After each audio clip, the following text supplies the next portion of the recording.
Dear students, let us begin our English classes. Before that, we have to familiarize our textbook. Our volume first includes 3 units. First unit is Glimpses of Green. As the title suggests, it is related with nature. And the second unit is The Frames. It is related with cinema. And our third unit is Laws of Values. Laws means stories.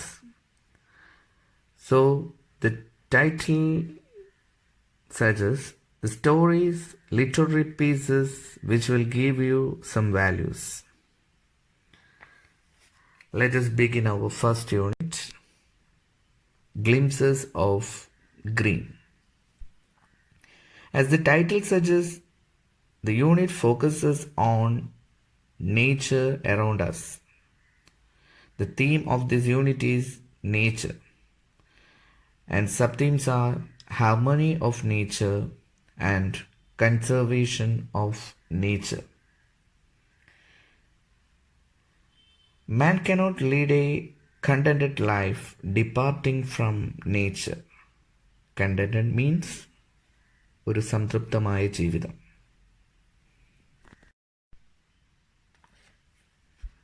Dear students, here you can see a collage of beautiful nature. മനോഹരമായ പ്രകൃതി ദൃശ്യം കാണിക്കുന്ന ഒരു collage നിങ്ങൾക്ക് ഇവിടെ കാണാൻ കഴിയും. Here you can see a man. So the collage indicates a man should live in harmony with nature. And man cannot lead a contented life departing from the nature. മനുഷ്യനും പ്രകൃതിയും ഇണങ്ങിച്ചേർന്ന് ജീവിക്കണം എന്നതാണ് ഈ ചിത്രത്തിൽ നിന്നും നമുക്ക് മനസ്സിലാക്കാൻ കഴിയുന്നത്. മനുഷ്യനൊരു സംതൃപ്തകരമായ ജീവിതം നയിക്കണമെങ്കിൽ പ്രകൃതിയിൽ നിന്നും മാറി ജീവിച്ചാൽ പറ്റില്ല.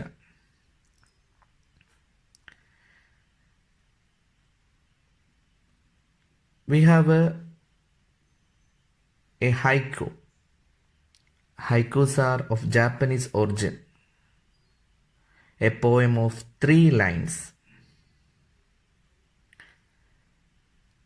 The haiku makes an image of the beautiful scene of nature.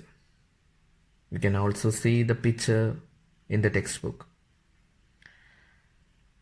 The haiku here is: the mountain mist hovering over the pines and ponds unveils the heaven. The mountain mist. Mist എന്ന് പറഞ്ഞാൽ നിങ്ങൾക്കറിയാം മൂടൽമഞ്ഞ്. പർവ്വതത്തിലൂടെ അല്ലെങ്കിൽ പർവ്വതത്തിൽ നിന്നുള്ള മൂടൽമഞ്ഞ്. Hovering over the pines and ponds. Pine മരങ്ങൾക്കും അല്ലെങ്കിൽ അവിടെയുള്ള പോൺസ് കുളങ്ങൾ അതിന് മുകളിലൂടെ ചുറ്റിക്കറങ്ങി നടക്കുന്നു. Unveils the heaven. അത് അനാവരണം ചെയ്യുന്നത് സ്വർഗത്തെയാണ്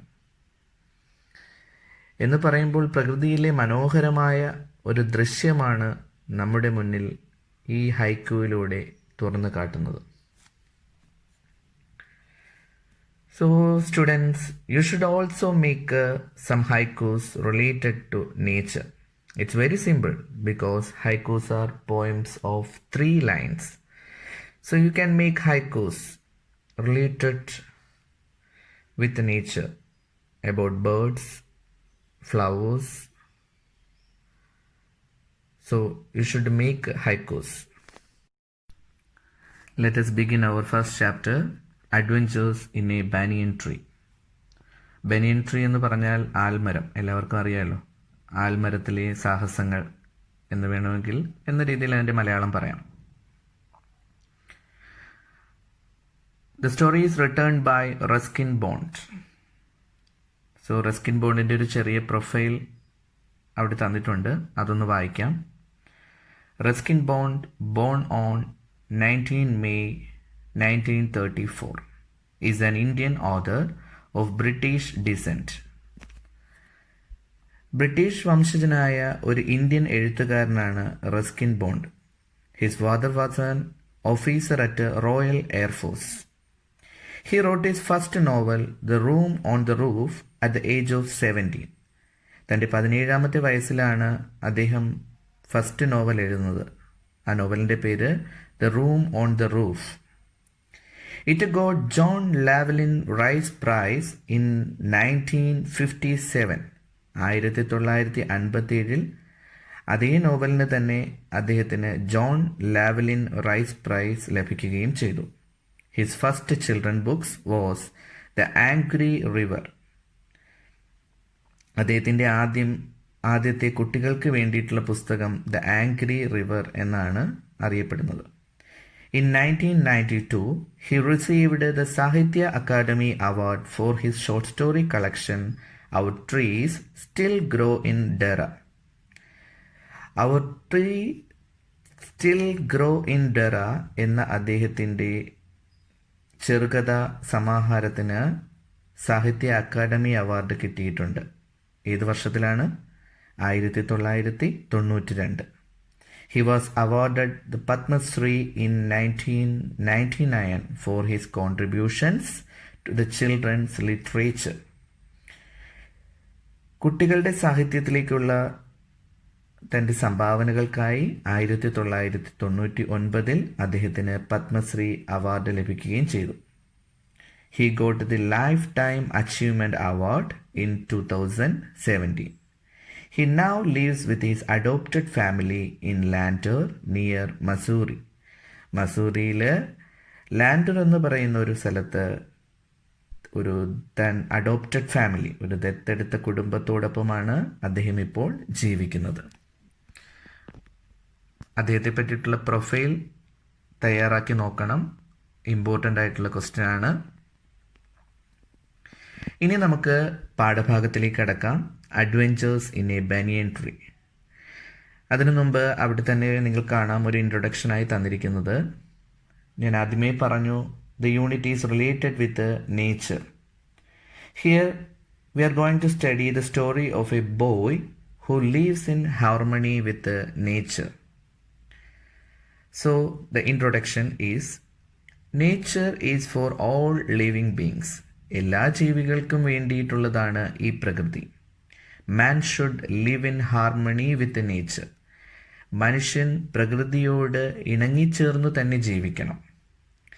Being on with nature is always mesmerizing.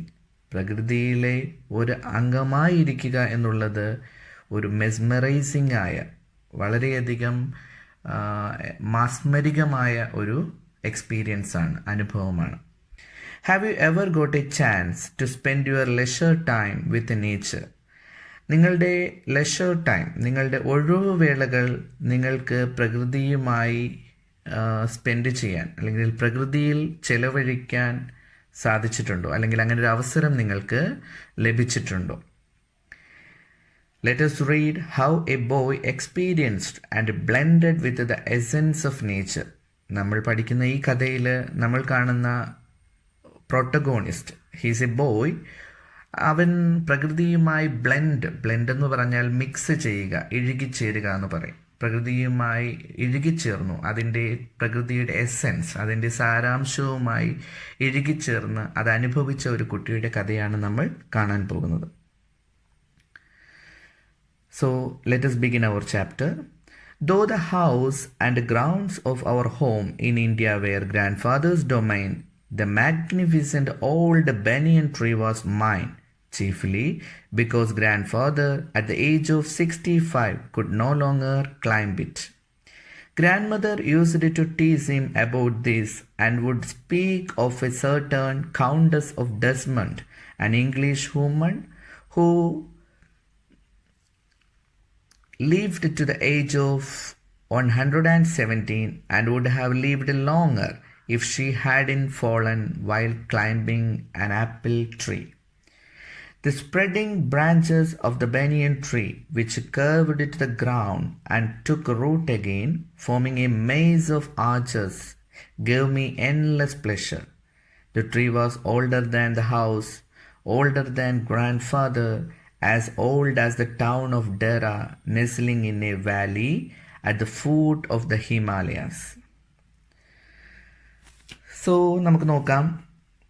Though the house and grounds of our home in India were grandfather's domain. അല്ലേ, എന്താ പറഞ്ഞിരിക്കുന്നത്? Though the house and grounds of our home in India, ഇന്ത്യയിലെ home അല്ലെ, വീടും ground എന്ന് പറഞ്ഞാൽ പുരയിടം അല്ലെങ്കിൽ പറമ്പ്, ഒക്കെ വേർ ഗ്രാൻഡ് ഡൊമൈൻ, അതൊക്കെ മുത്തച്ഛൻ്റെ ഡൊമൈൻ ആയിരുന്നു എങ്കിലും, അതൊക്കെ എൻ്റെ മുത്തച്ഛൻ്റെ ഡൊമൈൻ എന്ന് പറഞ്ഞാൽ എന്തായിരിക്കും? സാമ്രാജ്യം അല്ലേ. എൻ്റെ മുത്തച്ഛൻ്റെ സാമ്രാജ്യമായിരുന്നു എങ്കിലും the magnificent old banian tree, ആ പറമ്പിലുണ്ടായിരുന്ന ഒരു പഴയ ബനിയൻ ട്രീ. അതെങ്ങനെയുള്ള ബനിയൻ ട്രീ എന്നാ പറഞ്ഞിരിക്കണേ? മാഗ്നിഫിസൻറ്റ്, ഒരു പ്രൗഢഗംഭീരമായ, സ്പ്ലെൻഡിഡ് അല്ലേ, വളരെ മനോഹരമായ ഒരു മരം? ആൽമരം, ഒരു പഴയ ആൽമരം. വാസ് മൈൻ, അത് എൻ്റേതായിരുന്നു അല്ലേ. ആരാ പറയുന്നേ? ഞാൻ പറഞ്ഞ ഈ കഥാപാത്രമായ കുട്ടിയാണ് പറയുന്നത്, അത് എൻ്റേതായിരുന്നു. Because grand father at the age of 65 could no longer climb it. അവൻ അങ്ങനെ പറയുന്നതിൻ്റെ കാര്യം ഇതാണ്: 65-ാം വയസ്സിൽ മുത്തച്ഛന് ആ മരത്തിൽ കയറാനൊന്നും കഴിയില്ലായിരുന്നു. Grand mother used to tease him about this. മുത്തശ്ശി ഈ കാര്യം പറഞ്ഞ് എപ്പോഴും അപ്പൂപ്പനെ ടീസ് ചെയ്യുമായിരുന്നു. ടീസ് എന്ന് പറഞ്ഞാൽ എന്താണ്? മേക്ക് ഫൺ ഓഫ്, കളിയാക്കുക. Grand mother used to tease him അല്ലെ. യൂസ്ഡ് ടു എന്ന് പറഞ്ഞാൽ അതൊരു ഓക്സിലറി വെർബാണ്. പതിവായി എന്നൊക്കെ നമ്മൾ പറയത്തില്ലേ. My father used to smoke. എൻ്റെ അച്ഛൻ പതിവായി പുകവലിക്കുമായിരുന്നു. ഇപ്പോൾ ചിലപ്പോൾ പുകവലിക്കുന്നില്ല. എൻ്റെ അച്ഛൻ പതിവായി പുകവലിക്കുമായിരുന്നു. യൂസ്ഡ് ടുവിന് ശേഷമുള്ള വെർബ് എപ്പോഴും V1 ആയിരിക്കും. അതുകൂടി നോക്കിക്കൊള്ളണം. So, grandmother used to tease him about this and would speak of a certain Countess of Desmond. അല്ലേ, മുത്തശ്ശി എപ്പോഴും മുത്തശ്ശനെ പരിഹസിക്കലും പതിവായിരുന്നു. ഒപ്പം ഒരു കാര്യം കൂടി ഇങ്ങനെ പറയുമായിരുന്നു. ഏത് കാര്യമാണ് പറഞ്ഞിരുന്നത്? Speak of A certain countess of Desmond. ഏതോ ഒരു ഡെസ്മണ്ട് എന്ന് പറയുന്ന സ്ഥലത്തെ കൗണ്ടസിനെ പറ്റി. കൗണ്ടസ് എന്ന് പറഞ്ഞാൽ നമ്മൾ ഈ പ്രഫുവിൻ്റെ ഫെമിനൈൻ ജെൻഡറാണ്. കൗണ്ട് എന്ന് പറഞ്ഞാൽ പ്രഫു, അതിൻ്റെ പെണ്ണാണ്. പ്രഫ്യൂ എന്നൊക്കെ നമ്മൾ പറയും. എന്ന് പറയുമ്പോൾ കൗണ്ടസ് എന്ന് പറയും. എന്ന് പറഞ്ഞാൽ പറഞ്ഞ് മനസ്സിലാവുന്നുണ്ടോ? അത് കൗണ്ടസ് എന്ന് നമ്മൾ പറയത്തില്ലേ, കേട്ടിട്ടില്ലേ അത്? ഇപ്പോൾ ബോയ്, ഗേൾ എന്നൊക്കെ നമ്മൾ പറയുന്നത് പോലെ countess. So countess of Desmond, an English woman who lived to the age of 117. 117 വയസ്സ് വരെ ജീവിച്ച ഒരു കൗണ്ടസ് ഓഫ് ഡെസ്മണ്ടിനെ പറ്റി പറഞ്ഞ് അപ്പൂപ്പനെ കളിയാക്കുമായിരുന്നു. And would have lived longer if she had in fallen while climbing an apple tree. 117 വയസ്സ് വരെ ജീവിച്ച ഒരു ഇംഗ്ലീഷ് സ്ത്രീ ആയിരുന്നു ആര്? ഈ ഞാൻ പറഞ്ഞ കൗണ്ടസ് ഓഫ് ഡെസ്മണ്ട്. 117-ാമത്തെ വയസ്സിൽ ഒരു ആപ്പിൾ മരത്തിൽ കയറുമ്പോൾ വീണാണ് അവർ മരിച്ചത് അല്ലേ. അല്ലെങ്കിലോ അവർ അതിലും കൂടുതൽ കാലം എന്ത് ചെയ്യുമായിരുന്നു? ജീവിക്കുമായിരുന്നു. അതെങ്ങനെ മനസ്സിലായി നമുക്ക്? And would have lived longer if she had in fallen while climbing an apple tree. Apple ട്രീയിൽ എന്ത് ചെയ്യുമ്പോൾ, കയറിയപ്പോൾ അവർ വീണ് മരിച്ചില്ലായിരുന്നുവെങ്കിൽ അതിൽ കൂടുതൽ അവർ ജീവിക്കുമായിരുന്നു. The spreading branches of the banyan tree which curved at the ground and took root again, forming a maze of arches, gave me endless pleasure. ഈ കുട്ടി പറയുന്നത് ഇങ്ങനെയാണ്. the spreading branches of the banyan tree, ഈ ആൽമരത്തിലെ പടർന്നു നിൽക്കുന്ന കൊമ്പുകളും, പിന്നെയോ which curved to the ground, അത് മണ്ണിലേക്ക് കർവ് ചെയ്ത് വളഞ്ഞു വന്ന് വീണ്ടും എന്തുറപ്പിച്ചു? വേരുറപ്പിച്ചു. Curved the ground and took root again. അത് വീണ്ടും എന്താണ്? വേരുറപ്പിച്ചിരിക്കുന്നു. Forming a maze of arches. അവിടെ മുഴുവനും കുറേ മെയ്സ് ഓഫ് ആർച്ചേഴ്സ്, അല്ലെ? Maze of arch. ആർച്ച് എന്ന് പറഞ്ഞാൽ എന്താണ് നിങ്ങൾക്കറിയാലോ? കമാനം. കമാനാകൃതി അറിയത്തില്ലേ? ആർച്ച്. Maze of arch. എങ്ങനെ? വേരുറപ്പിച്ച് ഒരു കമാനാകൃതിയിലുള്ള കുറേ മെയ്സ്. മെയ്സ് മീൻസ് നമ്മൾ ഈ കുറുക്ക് വഴികൾ, അല്ലെങ്കിൽ നിങ്ങൾക്ക് ആ പടം കാണുമ്പോൾ തന്നെ അറിയാം. ആ ടെക്സ്റ്റിനകത്ത് ഒരു പടമുണ്ട്, അല്ലെ? ആ പടം കാണുമ്പോൾ തന്നെ അറിയാം. ഒരു കുറുക്ക് വഴികളൊക്കെ തീർത്ത് ഇങ്ങനെ നിൽക്കുന്ന ഏത്? ആൽമരം. Gave me endless pleasure. അതെനിക്ക് അതിരില്ലാത്ത സന്തോഷം നൽകിയിരുന്നു. The tree was older than the house. അല്ലേ? ഈ മുത്തശ്ശൻ്റെ വീടിനേക്കാളും പഴക്കമുണ്ടായിരുന്നു. ആർക്ക്? ഈ മരത്തിന്. Older than grand father. മുത്തശ്ശനേക്കാളും പഴക്കമുണ്ടായിരുന്നു. As old as the town of Dehra, nestling in a valley at the foot of the Himalayas. വേണമെങ്കിൽ ഇങ്ങനെ പറയാം, ഹിമാലയൻ വാലീസിൽ, at the foot of the Himalayas എന്ന് പറഞ്ഞാൽ എന്താണ്? ഹിമാലയൻ താഴ്വരയിൽ ലൊക്കേറ്റ് ചെയ്തിരിക്കുന്ന, നെസ്ലിംഗ് എന്ന് പറഞ്ഞാൽ എന്താണ്? ലൊക്കേറ്റ്, സ്ഥിതി ചെയ്യുന്ന ഡെറ എന്ന് പറയുന്ന പട്ടണത്തോളം, അല്ലെങ്കിൽ ഡെറ എന്ന് പറയുന്ന ടൗണിനോളം പ്രായമുണ്ടായിരുന്നു. ഏതിന്? ഈ പറമ്പിലെ ആൽമരത്തിന്. അപ്പം എങ്ങനെയാണ് പറഞ്ഞിരിക്കുന്നത്? The tree was older than the house. അല്ലേ? എങ്ങനെയായിരുന്നു? വീടിനേക്കാളും ഓൾഡർ ആയിരുന്നു, പഴയതായിരുന്നു. Older than grand father. അല്ലേ? അപ്പൂപ്പനേക്കാളും പഴക്കമുണ്ടായിരുന്നു. As old as the town of Dehra, nestling in a valley at the foot of the Himalayas. എന്ന് പറഞ്ഞാൽ എന്താണ്? ഹിമാലയൻ താഴ്വരയിൽ സ്ഥിതി ചെയ്തിരുന്ന ഏത്? നെസ്ലിംഗ് എന്ന് പറഞ്ഞാൽ സ്ഥിതി ചെയ്യുക. നെസ്ലിംഗ് അല്ലെ? സ്ഥിതി ചെയ്തിരുന്ന ഏത് പട്ടണം? ഡെറ എന്ന് പറയുന്ന ടൗണിനോളം പ്രായമുണ്ടായിരുന്നു. ഏതിന്? ഈ പറമ്പിലെ ആൽ മരത്തിന് എന്നാണ് ആ ഫസ്റ്റ് പാരഗ്രാഫിൽ പറഞ്ഞിരിക്കുന്നത്.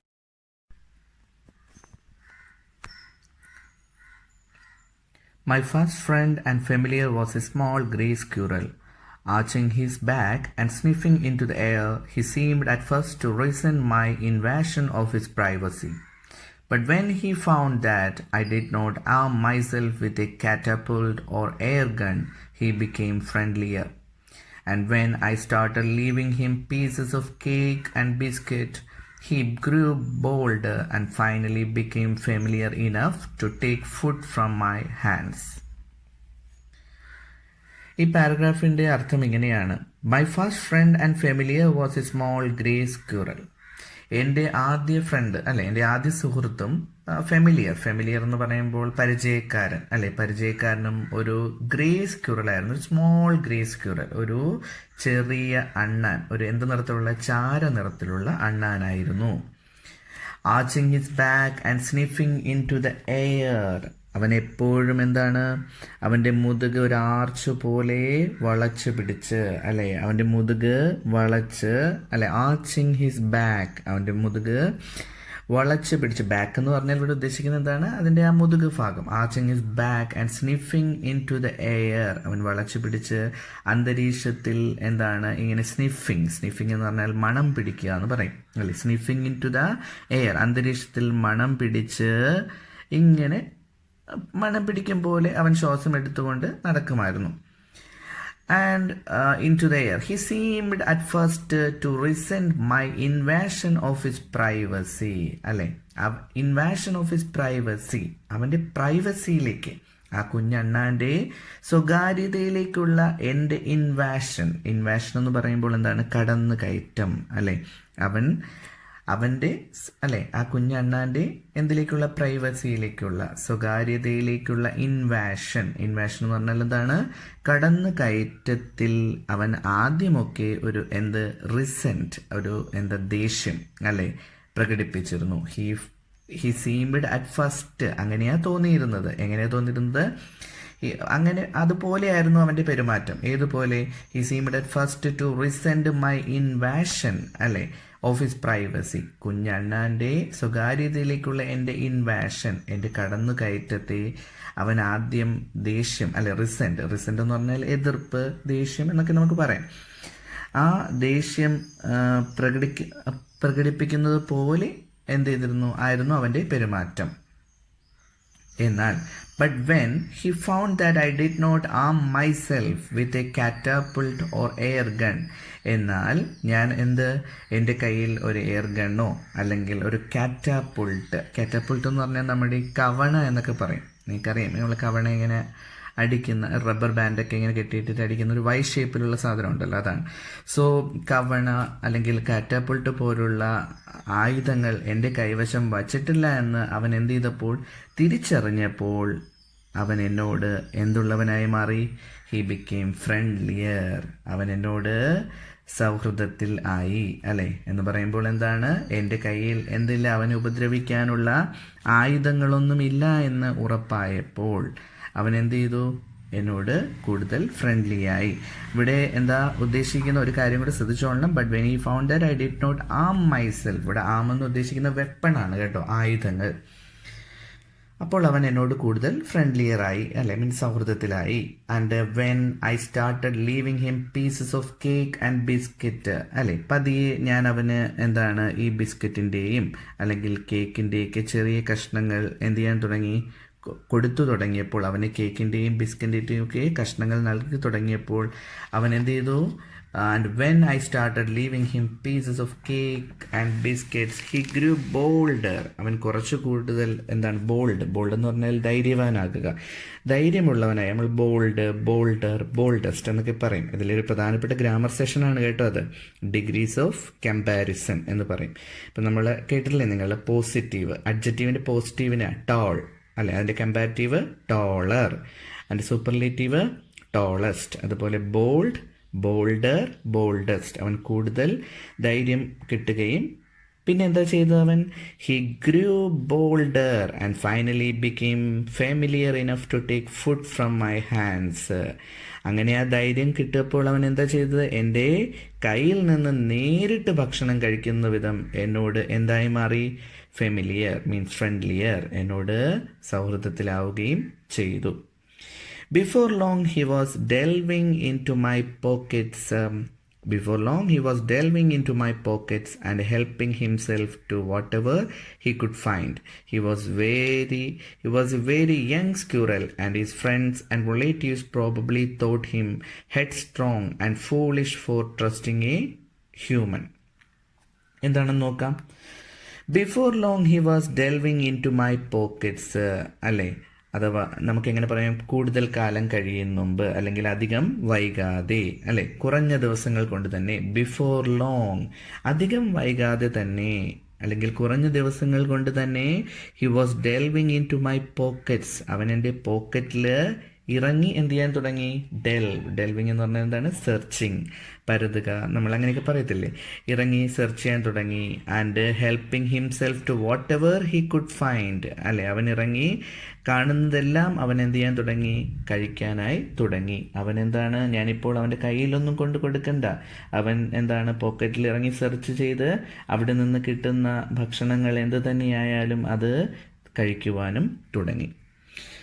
He was very young squirrel, അവനൊരു ചെറിയ അണ്ണാൻ കുഞ്ഞായിരുന്നു. And his friends and relatives probably thought him, അതുകൊണ്ട് തന്നെ ചിലപ്പോൾ അവൻ്റെ എന്താണ് ഫ്രണ്ട്സ്, അവൻ്റെ സുഹൃത്തുക്കളും അവൻ്റെ റിലേറ്റീവ്സ്, അവൻ്റെ ബന്ധുക്കളൊക്കെ കരുതിയിരിക്കാം, ഒന്നുകിൽ അവനൊരു എന്താണ് ഹെഡ് സ്ട്രോങ് ആണ്, അവനൊരു എന്താ പറയണേ, ഹെഡ് സ്ട്രോങ് എന്ന് പറഞ്ഞാൽ നമ്മൾ ഒരു അഹങ്കാരി, അല്ലെ, അവനൊരു അഹങ്കാരിയാണ്, അല്ലെ, ആരും പറഞ്ഞാൽ കേൾക്കാത്തവനാണ് എന്ന് കരുതിയിരിക്കാം.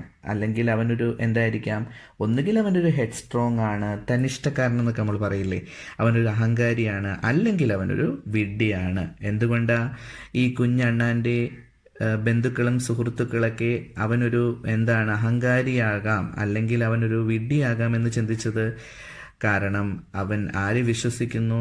അവൻ മനുഷ്യനെ വിശ്വസിക്കുന്നു. ഞാനെന്ന മനുഷ്യനെ വിശ്വസിക്കുന്നത് കൊണ്ട് ഒരു പക്ഷേ അവൻ്റെ സുഹൃത്തുക്കളും അവൻ്റെ എന്താ പറയണേ, ബന്ധുക്കളും ഒക്കെ കരുതിയിരിക്കാം അവനൊരു വിഡ്ഢിയാണ്, അല്ലെങ്കിൽ അവനൊരു ഹെഡ് സ്ട്രോങ് ആണ്, തന്നിഷ്ടക്കാരൻ ആണ്. In the spring, when the banyan tree was full of small red figs, birds of all kinds would flock into its branches. The red-bottomed bulbul, cheerful and greedy, gossiping rosy pastors and parrots and crows, squabbling with each other all the time. During the fig season, the banyan tree was the noisiest place on the road. ഇനി നമുക്ക് നോക്കാം, in the spring അല്ലെ, spring എന്ന് പറഞ്ഞാൽ നിങ്ങൾക്ക് അറിയാം spring season അല്ലെ, spring വസന്തകാലം. In the spring season when the banyan tree was full of small red figs.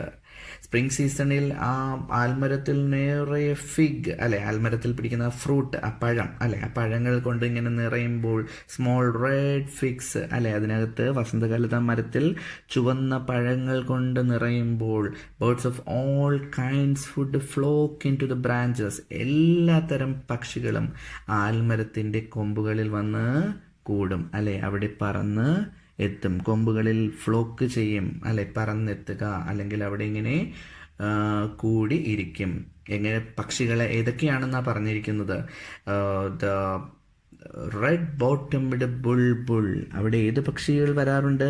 The red bottomed Bulbul അല്ലെ, ഉദരഭാഗം അല്ലെങ്കിൽ അടിഭാഗം ചുവന്ന നിറത്തിലുള്ള ഏത് പക്ഷി? ബുൾബുൾ പക്ഷി. ചിയർഫുൾ ആൻഡ് ഗ്രീഡി അല്ലെ, ചിയർഫുൾ എന്ന് പറഞ്ഞാൽ എന്താണ്? ഹാപ്പി. ആൻഡ് ഗ്രീഡി, ഗ്രീഡി എന്താണ്? ആർത്തിയുള്ളവളാണ്. ഏത് പക്ഷി? ഈ ബുൾബുൾ പക്ഷി. ഏത്? ബുൾബുൾ പക്ഷി എങ്ങനെയുള്ളവളാണ്? ചിയർഫുൾ ആണ്. And greedy. പിന്നെ ദ ഗോസിപ്പിംഗ് റോസി പാസ്റ്റേഴ്സ് അല്ലേ, എപ്പോഴും എന്ത് ചെയ്യുന്ന? ഗോസിപ്പിങ് അല്ലേ, ഒരു നമ്മൾ എന്താ പറയണേ, ഈ കലപില കൂട്ടുന്ന ഏത്? ദ പാസ്റ്റർ പക്ഷികൾ, പാസ്റ്റേഴ്സ്. ആൻഡ് പാരറ്റ്സ്, ക്രോസ് അല്ലെ, പക്ഷികളും പാസ്റ്റർ പക്ഷികളും, പിന്നെ പാരറ്റ്സ് ആൻഡ് ക്രോസ് അല്ലെ, തത്തയും പിന്നെ എന്താ പറയുന്നത്, കാക്കയും ഒക്കെ തമ്മിൽ എന്ത് ചെയ്തുകൊണ്ട്? Squabbling with each other all the time, എല്ലാവരും കൂടി എപ്പോഴും പരസ്പരം എന്താ ശബ്ദ കോലാഹലം ഉണ്ടായിക്കൊണ്ട് അല്ലെ. സ്ക്വാബ്ലിംഗ് എന്ന് പറഞ്ഞാൽ അതാ, നമ്മളെപ്പോഴും ഇങ്ങനെ ശബ്ദം ഉണ്ടാക്കുന്നതിനാണ് അത് പറയുന്നത്. ശബ്ദ കോലാഹലം എന്ന് കേട്ടിട്ടില്ലേ? അതിനെയാണ് നമ്മൾ സ്ക്വാബ്ലിംഗ് എന്ന് പറയുന്നത്. കലപില കൂട്ടുക, എപ്പോഴും ഇങ്ങനെ ശബ്ദമുണ്ടാക്കിക്കൊണ്ട് അവിടെ ഇരിക്കുമായിരുന്നു. ഏത് സീസണിലാണ്? സ്പ്രിംഗ് സീസണിൽ. The banyan tree was the noisiest place on the road അല്ലെ. സ്പ്രിംഗ് സീസൺ എത്തിക്കഴിഞ്ഞാൽ എന്താണ്? പിന്നെ ഈ പ്രദേശത്തെ ഏറ്റവും ബഹളമയമായ, ഏറ്റവും ശബ്ദം നിറഞ്ഞ, ഏറ്റവും അല്ലെങ്കിൽ എന്താ പറയുക, അത് തന്നെ ബഹളമയമായ സ്ഥലം എന്ന് പറയുന്നത് ഈ ആൽമരം ആയിരിക്കും അല്ലെ. വീണ്ടും നിങ്ങൾ കണ്ടോ അവിടെ എന്താ പറഞ്ഞിരിക്കണേ? നോയ്സി, നോയ്സിയർ, നോയ്സിയസ്റ്റ് എന്നുവെച്ചാൽ ഏറ്റവും ബഹളമയമായ സ്ഥലം ഈ ആൽമരം ആയിത്തീരും എന്നാണ് പറഞ്ഞിരിക്കുന്നത്.